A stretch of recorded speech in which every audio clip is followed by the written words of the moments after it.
What's up, everyone? I'm Andre King. And I'm Andy Speed. And welcome to the Wholesale Nation podcast. If this is your first time tuning in, this is the podcast where we give away all the details of what it takes to be a successful wholesaler, along with interviewing the top wholesalers from across the nation.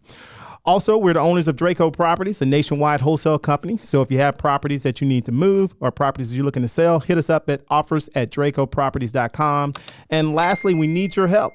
If you like what you hear, hit the like button, leave us a review, and share this with a friend. With that said, let's get this party started and get it started. So, Andy, what's been up? Living the dream, man. And it hadn't been on Elm Street the last few weeks, so that's something to be grateful for. Right. Geez, what's up as far as business goes? I just spent a few days in Padre. Right. Avoiding the hurricane. Supposed to be in and out. I learned quite a few lessons. I missed my second flight, so in the last year. Right. You know, as you know, as a lot of our friends know, I'm a just-in-time airport arriver. Just in time. So Andy believes in not wasting time at all, right? He wants to make sure he squeezes everything in to his time, so doesn't waste any time. Unfortunately, it's sometimes the wrong things. But yes. Yeah, you're right. I'm like doing a load of laundry, and I need to get over to the airport. Missed my flight there, but the reason why I did that, and it was to buy a deal. I mean, it was for business. I was supposed to fly in and out same day. Missed my flight. That didn't happen, and I literally just picked up my dogs from my parents' house. Right. They watch them while I'm out of town. Just picked them up, called them back, said, "Hey, I missed my flight. I was supposed to fly in and out, so to beat the hurricane. Yeah. Two, so I didn't have to put my dogs back at my parents' house. So I had to call them, tell them, hey, I missed my flight. I need you to go pick up my dogs because I had to stay overnight in Padre. Right. Whole reason why I was going is because we missed out on a 6-figure assignment. Tell me about that. So I remember you were excited. You were excited about it. Extremely excited. Yeah. For those that don't know, we started marketing for multifamily. And we're looking to acquire properties for our own portfolios, and multifamily is the way that we want to do that. So, right. And by the way, if you do run across something like that, hit us up again, offers@dracoproperties.com, or just hit us up on Facebook, instant message, anything like that. We'd want to hear about it. But wait, there's more. Yes. So we missed out on the deal. So I talked to the lady. I had to analyze the property. Called Eric, our other partner on this, and said, hey, let's take a look at this. These are the numbers. I think this is too good to be true. I think I'm missing something. He's like, hey, I'm not far from there. I'll just go by there in the morning. Yeah. We'll check it out, et cetera. Well, the morning turned into the afternoon. The afternoon turned into the next day. And I could have gone. I mean, I'm not putting this on him. Right. He's busy. He has his business, et cetera. But I didn't do what I could have done, which I could have gotten in the truck and gone down there. But he's like, don't worry about it. I'm going to go. And really, he has a different personality than I do, right? So he's going to put this thing through the ringer. I want him to get excited about it and take the lead, and then it's going to be a lot easier along the road. I'm not sitting here trying to convince him on numbers. Right. But yeah, so I thought it worked out to my advantage that he's closer. He's 45 minutes closer to this property, that he could just go take a look at on the outside. We weren't going inside. We were just checking out the outside. But anyways, we didn't get it contracted. She talked to a broker, and the broker made all kinds of promises. So we missed out on a deal. I was kicking myself over it because I could have gone. I should have gone. I shouldn't have waited. But the same exact scenario was popping up in Padre, and it was between Tuesday and Wednesday. And I'm like, you know what? I'm not waiting another day. We're just going to go down there and we're going to get this thing done. There's worse places to get stuck than Padre, but I did have to wait out the hurricane there. Yeah. Yeah. If you're watching this on YouTube, I definitely have a tan. I spent some time out at the pool. I ended up working out there for 5 or 6 hours. Got a little burnt. Right. But I stayed in the shade. Which is odd. Nothing wrong with Padre, but the main thing is that you went out there, right? So I think most people would have been afraid of the hurricane. We didn't know where this hurricane was going to hit, but you knew that you were going to talk to this seller. Yeah, I figured, and obviously people expressed that concern to me. Like, why are you going down there? There's a hurricane that's like on the water. And it's like, well, if I get stuck there, I get stuck there. If I get stuck here, I get stuck here. But Texas is such a big state, I can just drive west. Yeah. Like if it gets so bad, I don't live there. Right. So it's not like I have to come back to anything. I'll just drive west, then drive north, then drive east. Right. And you're good to go. Yeah. And we're on the northwest side of Houston. So it's not like we have to cross through, across water to get home. I can go, 16 hours west and still be in Texas. And that's it. So, I think the lesson learned there, and for new wholesalers, and I found this out is, getting started out, is when you have a seller that's ready to go, you got to get there, right? Especially if you're still going on appointments, you got to go when they're ready. You give them a chance to think about it. Guess what? All of a sudden, they got a sister or a cousin or a distant relative that's a realtor, broker, that gives them advice and things like that. And that may be the better advice, may not, right? But at the end of the day, when they were talking to you at that moment, that's when they were excited. And so I can't tell you time and time again, that's probably one of the difficulties of working the job and doing it at the same time, is that I missed several deals, all because I couldn't get there in time. And after that last time, missing at that point it was a $20,000-$25,000 deal, because I was in a meeting. And when the seller tells me he's already locked it up, that just hurts, right? Absolutely. You start counting the money already. And you don't want that to happen. It wasn't an expensive lesson. Like, we know the lesson. I knew that the time to get it was now. I knew the price was right. I didn't do it. Yeah. So it was definitely an expensive reminder. Right. But to what you were saying, I mean, definitely the time to see it is when the seller's ready to say yes. Mm-hmm. And the time to make an offer is when you see it. Yeah. So got to make sure they're ready to say yes first, because if they can't say yes, then it's automatically no. Right. But if they are ready, go see it, get it locked up, and you won't be crying about, $100,000 assignment fee. I think it may have been more than that. You won't be talking about it on the podcast next week. Yeah. I mean, it was pushing a 10 cap, and it had potential to increase rents. I mean, she had tenants for 20 years, so there's got to be some sort of potential. She was pushing 70. Mm-hmm. But anyway, she talked to a broker, and he said he could get her more, and she decided that she wasn't going to use him or me. Yeah, which was crazy. Yeah, it's kind of odd how that worked out. Yeah. So there you go. It happens to the best of us, all right? It happens to the worst of us. So if you run across that, if you can do anything to get there as soon as possible, get there, take care of the seller's problem, so you can get the deal. So that brings us, to today's topic. We want to jump right in it. I know we have a lot to talk about, but one way you can get there a lot faster is not going there at all. Oh, yeah. Right? So today, the topic of the day is virtual wholesaling and outside of your market, right? So being able to sell a property when you are not in your market. So Andy, real quick, what is virtual wholesaling? I mean, you literally just defined it. Yes, so I did. It's pretty awesome. It's wholesaling a property that you don't see. Yes. That you live somewhere else. But let's explore that for a minute, because that's definitely a new trend. Yes. And as I was looking at the highlight or the bullet points that you wanted to talk about, I'm thinking, who's this for? Like, there's got to be a lot of pressure for newbies to jump in and go virtual. Right. But then I think about my experience, and I'm like, man, if I didn't really dig down and really understand one market, how do I mean, there's so many diverse things to consider. Right. When you're analyzing a house, a property, an area, et cetera. And there's so many things that I knew or know just being from Houston. Like, it's a completely different animal. Like, right. I talked to Corey yesterday on the Facebook group and he had no idea. He was talking about a property in Beaumont, and Beaumont's, for those that don't know, it's a town east of Houston. The properties on the MLS are very deceiving. And we talked about it in our team meeting today. The values would seem like they're X when the investor market is at Y. And there is no way for you to know that at all. Right. I mean, because when properties go up for rent, they sell when they go for sale, but a property may only be worth $20,000 to an investor that they're going to put. I mean, they might put $30,000 or $40,000 into it, but then it's going to rent for $1,000 a month. Right. So, I mean, it's incredible cash flow. The values are not there, but we wouldn't know that if we didn't live here. Right. I think the statement that I made on the team meeting was every single investor that I know has contracted a property in Beaumont too high, because you just can't know until you experience it. Right.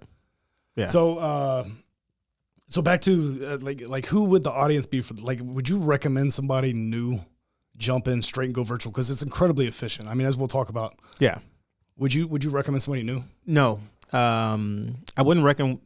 There's a few reasons why I wouldn't recommend the first day you get started to go virtual. Right. It's so efficient, though. Yeah, I think it's efficient, but I think also it's probably a lot easier. I think it's a lot easier to go to a person when you first get started, learn how to talk to people, learn the business, than to just do it. Yeah, when you know the area, then to just do it over the phone. There's definitely a lot of variables to learn. Yeah, but I don't know. I mean, you can, and we're going to discuss that, right? You can do one or the other, because when I look at it from our sales standpoint, like if our salespeople were business owners, and then they know nothing different, right?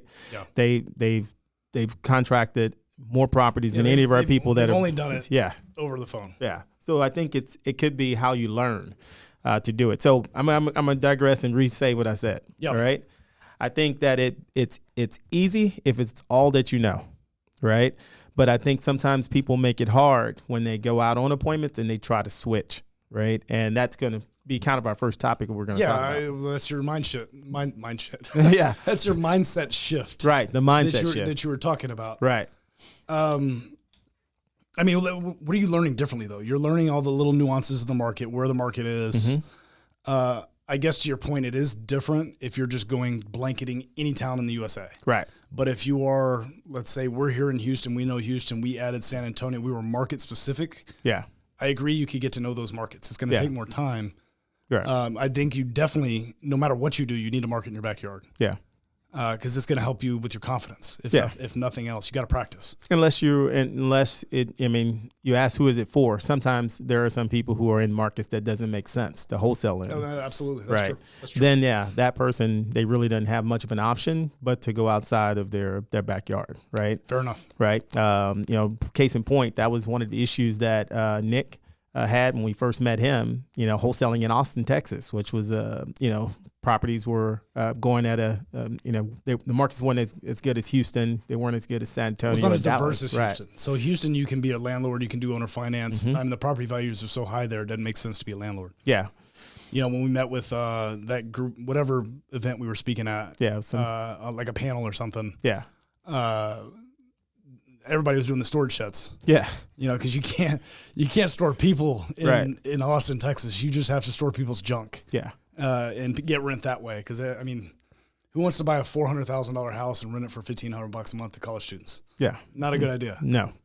And so for somebody like that, you go ahead and go virtual from the beginning. You can go into the other markets that are going to be better. Your marketing money is going to go a lot further, and you're going to get better deals, right? And probably easier deals because they're going to be better buyers in those areas as well. So we haven't gone market specific. Mm-hmm.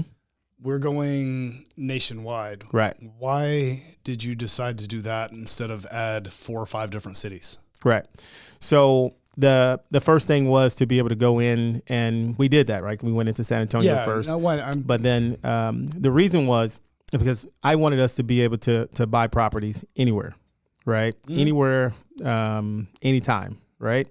I looked at, okay, we can go in, we can learn a market. Once we get into a state, we can go out there and buy in, smaller areas. Mm-hmm. But when we determine that, okay, well, this is where we're seeing a lot of leads coming in, we're seeing a lot of buyers in this area, then we can start focusing in on that particular area. So why wouldn't we use Dispo? For those that are wondering, I know that we've had these conversations on the phone, but mm-hmm. I'd like to have it here. Right. I get that. Mm-hmm. I think that's pretty explanatory, but where does dispositions, and those that don't know, marketing dispositions is like that's Andre right there. Right. At what point are we pulling with disposition? So what are we using as an indicator to surround a market? Like in my conversation yesterday with Corey, we were talking about Ohio. He found out he loved Ohio. Right. You and I both fell in love with Greenville, North Carolina at one point. Just the numbers that we were hearing. Right. It's North Carolina. Right. It's south. No, it's north. North. I'm getting thrown away. This is in North Carolina right now. So at what point does dispositions pull us, or how do we get pulled into a specific market where we were going to take? So right now we're all over. Right. Right. And I'm sorry if I'm not making sense. We expanded into all of Texas. Mm-hmm. We then went all USA. What is the trigger that's going to say we need to duplicate Houston, because we mm-hmm. still do more marketing in Houston than anywhere else? Yeah. So for us, actually not completely USA, but so we're actually in Ohio, right? So we're in Texas. What happens is the type of marketing that we do, we end up spilling into other markets, right? Mm-hmm. So we end up in the markets that are very close to Texas. So we end up in Oklahoma. We get one in Louisiana, but the markets that we're actually marketing in right now are the same. It's Ohio, right? Took that out of Corey's book. Is that the ability to be able to market on MLS, our our wholesale deals, right? To be able to help our dispositions out in that standpoint. Well, then I think I misunderstood because I'm seeing deals all over the U.S. Yeah, that happens, right? So when you start marketing, we do Facebook ads in that area, and because of that, you try to do your Facebook, and that's another topic for another conversation, right? You set it to where you want the people who live there, not the people who are driving through the areas, but you end up with people who live very close to the state start getting. So we end up in Chicago and places like that because of that. Those places we weren't trying to go, we just end up there. Yeah, it's very strange having to ask what city a property's in. Yeah. It's very different. It's still different. Yeah. So let's talk about that mindset. So you had the very first thing that needs to change when you go virtual in other markets was mindset. What did you mean? Yeah. So, I was talking to a wholesaler last week, and he was talking about, I was thinking about being able to do that because he said he didn't have time. He's just talking about being virtual here in Houston because his son is now, he's going to do the virtual school thing. His wife also works, and he wants to be able to go and get properties. His crutch right now, not so much of a crutch, but he has his son, right? So how can I want to be able to change, but I just don't know how to do it. And I just don't think, it'd be kind of difficult for someone to sell me their house just over the phone, right? And he just had all these questions about. And there's a lot of limiting beliefs. Yeah, and that's what it was. And that's the same thing I think for us. When I first looked at buying over the phone, before just virtual altogether, because we started off just buying over the phone, then we went completely virtual, right? Is that I thought the same thing. Like, there's no way we can barely get to our lead manager to set the appointment. How we're going to go from appointment to send a contract to buy the house, and they hadn't seen us. All this information, they're going to think it's a scam. So all these thoughts start going through your mind, right? And then I realized that's just a limiting belief. You got to have the mindset. You got to have a mindset shift on that. Is that people will sell their house to you, right? Just right over the phone. It's the craziest thing, isn't it? Somebody will sign paperwork and they've never seen you. Yeah. And the thing about it is there's a lot of people that's the way that they would rather have it, right? If they don't have to have you come to their house and sit and talk about it, they just want to get it done. There's no arguing that it's more convenient. Yes. Yeah. It's 100% more convenient for everybody. Yeah. 15-minute phone call and I can sell my house. Like, wait a second. Yeah. But it's a mindset shift, right? Oh, 100%. Because, we go back just really quick when, we had our salespeople before that used to go out to see appointments. For them, it was extremely hard task to do to sign up a property over the phone. It almost state, I don't think we even got close to doing it, right? No, it's different. It's totally different. Yeah. Yeah, we didn't get close to it. They felt like they couldn't get, as soon as they could get the person kind of interested, they say, okay, well, let me come out and take a look at it, right? And so then they didn't get it done. They didn't, and most of the time you could have just went and finished out the conversation, sent the contract, and got it done right over the phone. So I think it's the first part is you got to get past the mindset shift that you don't have to go lay eyes on the property before you contract it. You could just have a really great conversation with the seller, get to know them, find out the reason why they want to sell it, and you can get the property that way. Okay. So that's the first thing. You got to have the mindset shift. Second thing is that you got your script and all that's going to change. So the things that are going to change a little bit is probably going to be your scripting. Okay. So I know you've been working with the salespeople on role playing, things like that. What would you say have been the biggest things that you've seen and what they're saying now compared to what our salespeople said when we're going to appointments? I think rapport is the biggest thing that's different now. Right.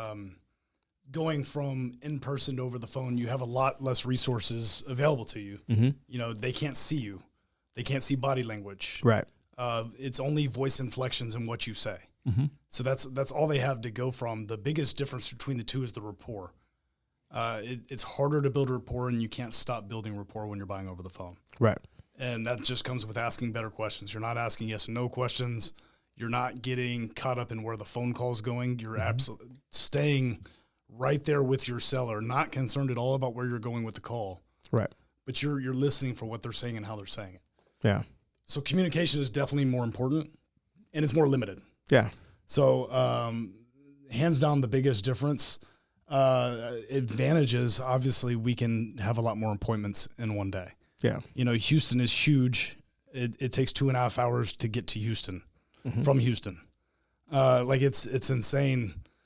I used to sit in the car, just to give you an example, every day an hour and a half. Yeah. One way was an hour and a half. I live in far northwest Houston, and I worked in South Houston. Yeah. That is between 7 and 10 o'clock, like the Holy Spirit just leaves the city, and it's just complete chaos for 3 hours. So yeah, I mean, on a good day, you could see 3. Yeah. You know, and that's a full day. At the end of the day, you're tired, and you're sitting in traffic at least one time. There's no avoiding all 3 traffic faces in Houston. The lunch hour traffic, you're going to hit it. Something, you're hitting it. Mm-hmm. And then if you're lucky, you're not getting left on the other side of the city. Yeah. At the end of the day. So it's definitely less taxing, but it requires a lot more discipline. Mm-hmm. So sales on the road is definitely a lifestyle. Sales, inside sales is, but at the end of the day, you feel ragged when you're doing outside sales. On the inside sales, at the end of the day, you feel like crap because you haven't moved at all. Right. You stare at a wall all day, and that's taxing in itself. I have to get a walking treadmill. Yeah, exactly. the treadmill desk. Yeah, I'm a pacer too. Right. I can't sit still at all. Like it takes everything in me to not be rolling around on the chair right now. Like you know how I am. So I mean, it's definitely different. It requires a lot more listening, better, much higher emotional intelligence, but it's so much more efficient. Yeah. I think what you said with listening is probably a big one also, because before we taught our people to, look for the nonverbal cues and things like that when people are talking, right? And you lose that, right? You lose that, but you have to be a better listener and listen to the things that they're saying, the little ums and hums and things like that. Somebody pulls away from the phone, right? And just get a little bit seems like maybe they're busy or distracted. Yeah, so you pick up on those things a little bit better and become a better listener over the phone, versus when you're going out to appointments. So yeah, I think from the first thing is your script is going to change a little bit, but at the end of the day, you'll end up getting better at it. But you're also going to need to take that script a little bit further. Let's talk about the script for a second. What is a good script? Yeah. What is a good script? What is a good script? One that'll get a deal closed. I'm putting you on the spot. Yeah. I mean, it's something that I have thought about. Right. With the sales team, and it's yes, the actual script part is let's just get to the intro and then give me some bones of the call. Yeah. But I think there's more to it. I think there's common Q&A that you need to at least just put right in your brain. This is how I answer this question. Right. What do you do for a business? Like, tell me about your business. Okay. Well, we do one of 3 things. We buy, fix, and sell, buy, fix, and flip. Or we buy, fix, and hang on to, or sell, owner, finance. I'm sorry. It's one of the, did I say that right? Yes. Buy, fix, and flip, buy, fix, and hold, or buy, fix, and sell, owner, finance. Right. That's my business model. If you ask me that question, that's what I'm going to tell you. And that's what I'm doing. Right. Right. I'm doing one of those 3 things. We haven't done any flips, but that's because we're not stupid. Right. Yeah. But we'll fix something up to hang on to it. Yeah. So I think, common Q&A, maybe the bones of a call, something you can always fall back on. Right. Right. These are my 5 emergency statements. If I ever get stuck, I fall back on CPR time, and it's condition, price, reason, timing. One of those 4 things. And then you can stay engaged in the call and not be worried about where you're going next. So scripts are incredibly important, but you don't want to get so scripty that, you're writing down what people say. Yeah. Repeating it. Like, come on, guys, get call rail, record it, and go listen to that crap again. Right. Now, sometimes that doesn't work. You need to have a direct link to the marketing. We've experienced some of that recently where I'm calling under. I'm like, dude, is the name spells something like this? What is it? Right. But yeah, I think on the scripting though, I think even if you're going out to appointments, you're going to have that in your script. Like either you're taking a phone call or your lead manager is taking a phone call. I think really the biggest thing going from buying virtually, switching to buying virtually is the last part of your script. Right. And that is to make the offer. I think that's where people have the biggest hurdle when they switch, if they've never bought over the phone and they've been going to appointments, is to be able to ask for the sale, because they're at that point when they feel like they're almost like, man, this is going to be a good appointment. Right. They're thinking, okay, well, I'm going to come out, take a look at it. You just blew it. right? Yeah. You just blew it. Oh, that's hands down an advantage to buying over the phone for sure. Yeah. Is that you got to have the script has to go to the end. And I think that's really the biggest part of your script that you have to change is that your salespeople have to ask for the sale and then go from there. You know, dude, maybe it's time to start PPC back up again. Yeah, it could be. I mean, for those that don't know, we got our butt waxed by PPC. Yeah. It was, what was the delta? $42,000 in the It was red? up there. It was like it was a $19,000 a buy. I think is what it came out to. No, I think we spent 50. We made 8. Yeah, it was. I'm pretty sure we lost $42,000. Let's just say it was upside down. It was bad. It was definitely upside down. That's a learning experience. Yes, but I think we're actually built for that now. Yeah, and we got some fixes for it at that point. Yeah. So we've talked about finding buyers before on another podcast. So if you're really interested in digging deep into dispoing and finding buyers in different markets, we did do an episode on that. Right. But that's one thing that you have to touch on when you are switching to virtual. So that's been a learning experience. What do you think has been the biggest change? On dispo is when you're in your market. Because we're talking about outside of other markets. When you're in your market, you've been there for a while, then you can pretty much look at a property and know exactly what it is, right? Going into new markets, you're going to have to learn that market, and you're not going to know it right away, right? So that's interesting. So we know we can look at numbers and know whether or not we have a deal. In other markets, we have to look at the market. Right. We have to. So we built a process to figure out what we already know here at home, and that's why virtual has some challenges as well. Right. Selling the property is hands down the biggest challenge. Right. And that's because you don't know the market. Right. Because you can get it under contract, but then you got to also move the property. Right.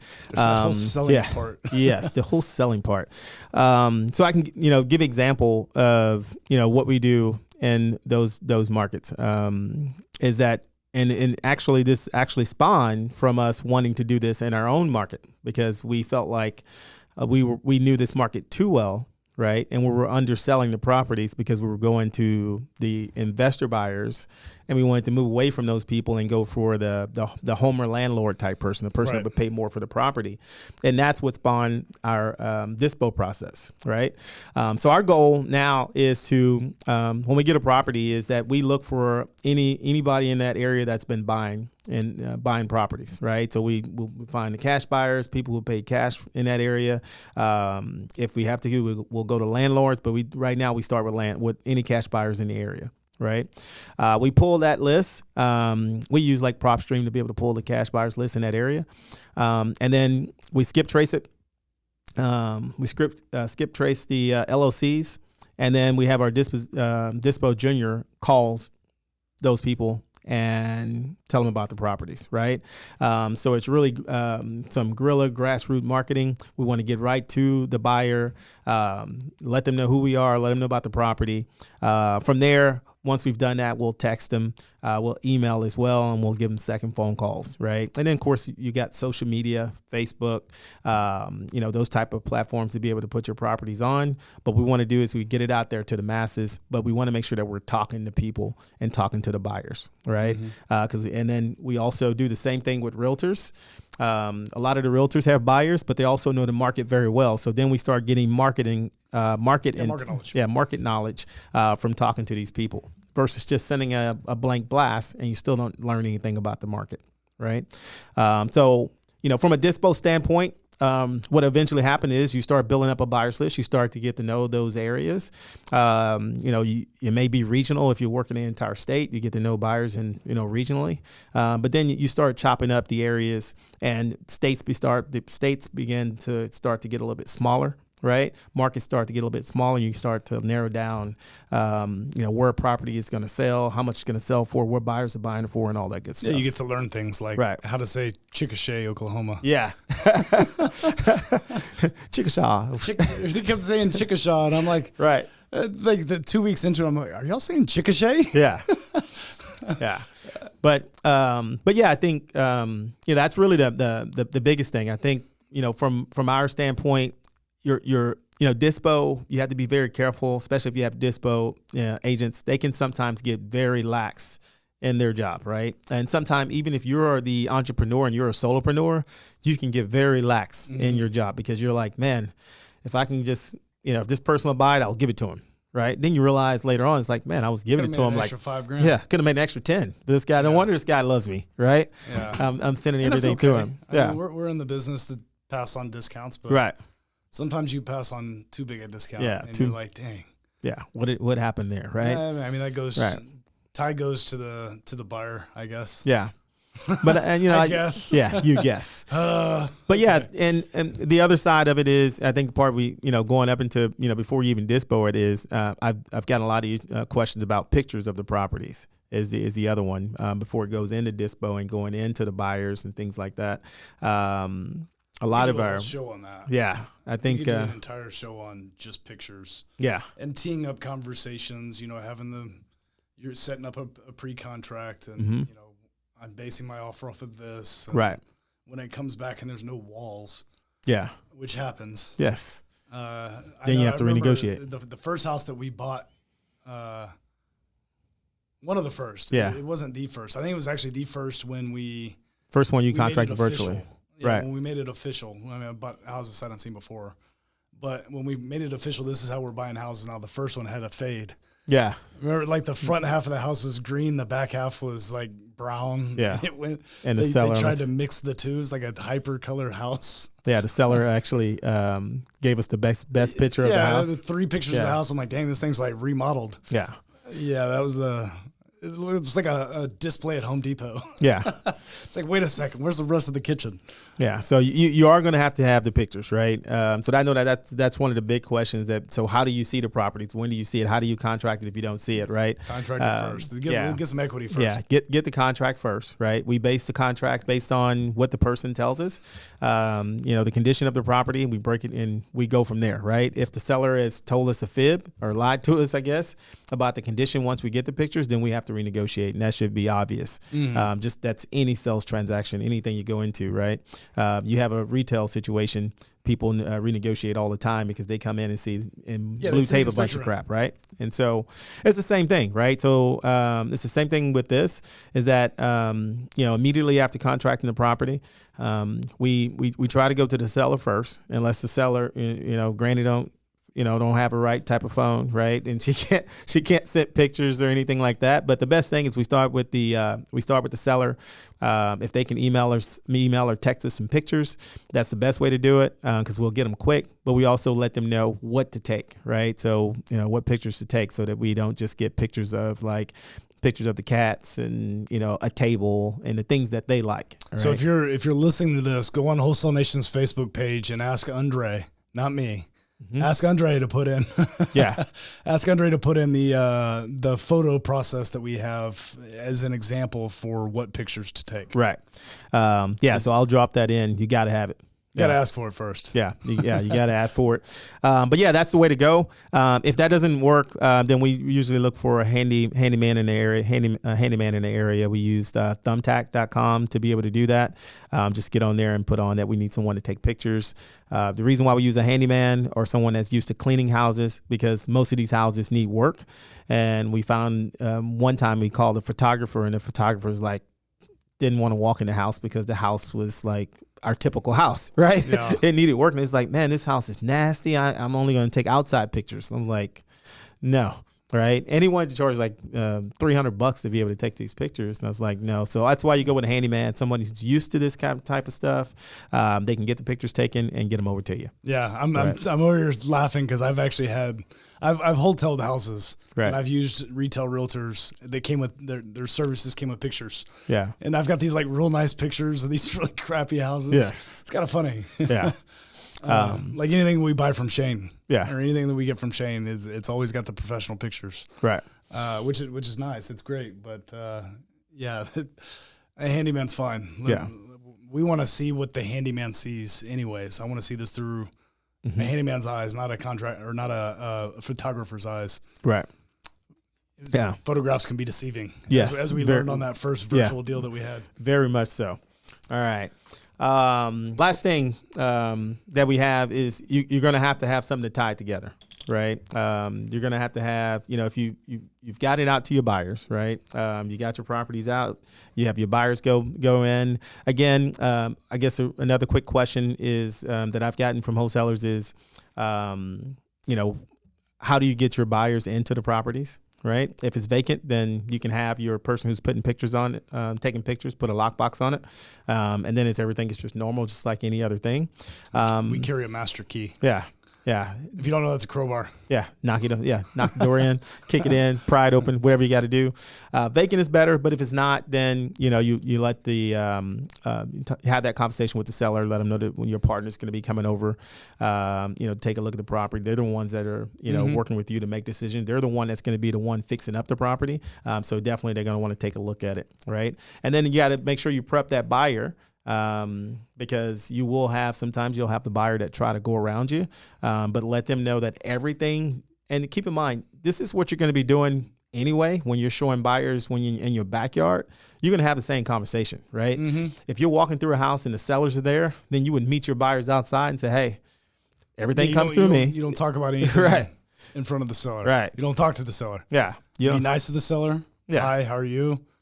Good to meet you. Yeah. That's it. Yeah. And the first time you find that out the hard way is when the person walks through and is like, man, you didn't tell me hell this, and the seller's sitting there and this is messed up and this is messed up. And how much do you say you want for this? $50,000. Or the seller starts giving the tour. Yeah. Or the seller gives the tour, even worse. So you got to prep your seller. You got to prep your buyer. Right.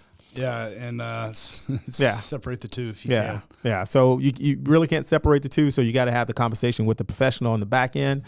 So have that conversation with your buyers, and then, of course, you'll have a memorandum, file to make sure that no one goes around you on the deal, okay? But to tie it together, a few systems that you're going to need in order to make this happen. It's very simple. Number one, you need to get the contract to the person. We use either DocuSign or we have Right Signature. Both of those, if you can do them, you can just send it. We have them tied to our CRM. Both of those services will tie to your CRM. If not, then just use the service alone. But you need to have a way to get it to them so that they can sign and you get it right back. Right? Don't want to do any snail mail, and you definitely don't want to send an email because the hardest thing for most, let's say. It doesn't even have to be an elderly person, but if they have to print it out, figure out how to sign it, and get it back into the computer, now you're talking about some technology problems there, right? It's like, how do I get this thing back in? Do I fax it? So you got to have something like that. And then, of course, the other thing is going to be a title company, right? Something that we're dealing with right now, okay? But you need to go into that area. You need to jump on social media. I say it's probably the best way to do it. Is just last week we had an issue and with our title company not being able to work. Plainview. Yeah, I think it was Plainview, Texas, where our title company didn't know how to go into there, even though they work all of Texas. But it took in 5 minutes of posting in the investor sites. What are the investor friendly title companies in that area? I had just person after person telling me what to do, right? And telling me which one to use, which person to use, everything, right? And then you can take it a step further. There's got to be somebody else that wholesale the property in that area. Yeah, right? I mean, I saw Wilney replied. Yeah, what I did was, the other thing you would do is put in the name of that city and wholesale in one of those groups, and then whoever put up a property, then do a direct message to that person and say, hey, I saw you sold a property. What title company did you use, right? And I was probably about 90% of the people who I sent that to responded back. Yeah. Okay. So it's a good way you gotta be resourceful. Yeah, be resourceful. Find it. We also have a nationwide title company. We use Clothesline for that. But you can find your nationwide title company also. But if you can find one local that will work with you, if you're going to be in that area and you're going to be working that particular area, then it'd be great to just work with that one title company in the area. Okay. But to wrap it up, virtual wholesaling again, as we talked about, is going to be all about the beginning part. Is always going to be about mindset, right? And if you can't have that shift, you're never going to get there, right? In the beginning. Andy, you had some thoughts on that? No, I had some thoughts on something else, but I'll tell you later. Right. Yeah. Yeah, I'm over here laughing. If you're not watching this, I'm over here like trying to fight back, like laughing. No, absolutely. I think the efficiency alone in virtual wholesaling, it's like when virtual driving for dollars started. Mm-hmm. Yes, it's more efficient. Yes, it's cheaper. Mm-hmm. There's stuff that makes it a headache. Right. I'd rather not sit in front of my computer for 8 hours. Right. I'd rather sit behind a wheel personally than behind a computer. But yeah, it's different, but it's a great business model if you're looking into it. I think your outline covered just about every, like at least high level on everything that matters in virtual. Right. And so, last thing I leave you with is if you're using COVID as an excuse not to go out and wholesale, we just eliminated that. Right. There is no reason why you can't go and buy a property, sell a property, because we do this every single day. And I can't tell you that when's the last time I actually stepped foot in a property. I don't remember. Right. Ruth. It's been 3 years. Ruth, it's been almost 4 years. Right. Our salespeople, the last time that they stepped foot in a property, I don't know. No, same thing with our disposition. So at the end of the day, if with this pandemic and whatever it is going on right now, this is a good way to go out and still be able to make money, right? And you can turn a $10 earnest money into $10,000 overnight, right? Without stepping foot in the property. So with that said, we appreciate you guys for listening. Again, if you like what you hear, smash the like button. We appreciate that. And then don't forget to leave a comment. All right. Again, thanks for listening. And that's all. All right. Y'all come back now. You hear?